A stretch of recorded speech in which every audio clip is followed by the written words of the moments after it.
Good morning বন্ধুরা। তো একটা ব্যাচ সকালবেলা পড়ে গেল।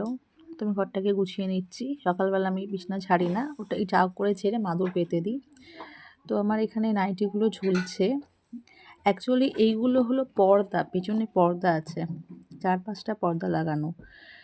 শপসি থেকে নিয়েছিলাম, কিন্তু যার জন্য নেওয়া সেই আলো আসে, আর রাত্রির বেলা আলো হয়ে গেলে ভালো লাগে না ঘর, তাই নাইটি দিয়ে এগুলোকে বন্ধ রাখতে হয়। যেহেতু ঠান্ডা আছে বলে আমি জানলাটা আর খুলি না, নাইটিগুলো ওরমই রেখে দিয়েছি। বারবার লাগাবো এ করবো, গরমকালে আমি সরিয়ে দিই, তো ঠান্ডার সময় ওরমই রেখে দিয়েছি।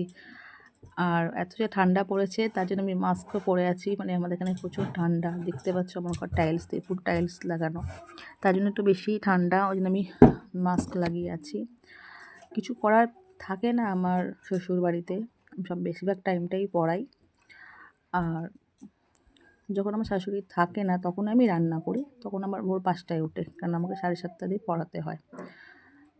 এখন পড়ানো নিয়েই থাকি, পড়ানো নিয়েই ব্যস্ত থাকি, আর নিজের ঘরেই থাকি। মানুষ টাটা।